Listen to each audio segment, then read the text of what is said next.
All right, welcome to the RCA Coaches Show. I'm Pete Peterson, the offensive coordinator. I'm here with Alan Horn, the head coach of Ridge Christian Paladins.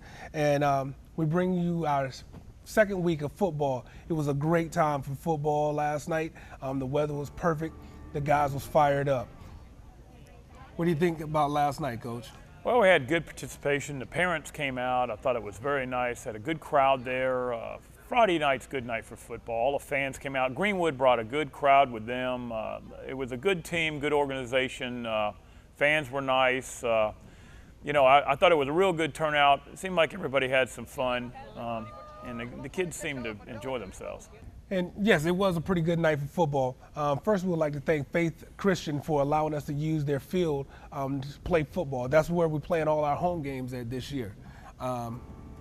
So thank you very, very much for everybody over there for allowing us the opportunity to use your facilities. Yeah, and I'll tell you what, this year we're trying to get our fields squared away. So, I mean, hopefully we've got some donators that are bringing some dirt over there. We need some people to help us level it out and get our fields squared away.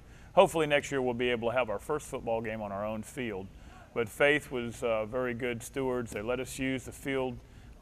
Great facility, clean environment, and we're really blessed to be able to have a facility like that to have our home games. And they're right down the street, too, so it's not a long commute.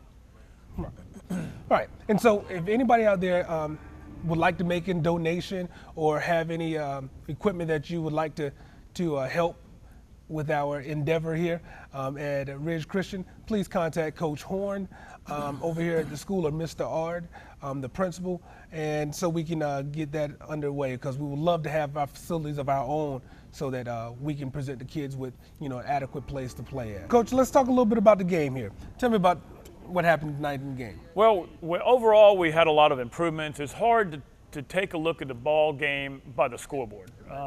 We're younger than Greenwood. We knew going into the game Greenwood had about 40 kids on the roster. We have about 18, and we got 2 seniors, play with a lot of heart, but one's playing hurt, and the only junior we got on the team is out with a shoulder injury. So we knew going into the game we had to play up. We had a couple of turnovers that hurt us pretty bad. It was hard to come back on an older team, but the offensive line performed very well. I think Coach Jelliman's doing a great job bringing those young guys around. Some of them have got beat Friday night physically, but it wasn't because they hadn't gotten in the right place, made the right steps, went through the progression of how they were supposed to block. So the offensive line's doing a good job, and that's Connor Gray, Austin Pye, Brandon Williamson. We slipped Antonio Rivers in there. I mean, these guys are young, they're coming, and this year our sophomores and freshmen have to play juniors and seniors. But next year we move up a notch, and we'll be competitive. Every down that we play this year is experience that will help us next year. And we made it through the game. My one prayer and the coach's prayer is that nobody gets hurt. Our kids took a lot of pounding last night, but they were here this morning when we were watching films. They're all ready to go again, and we'll start getting ready Monday for Buford.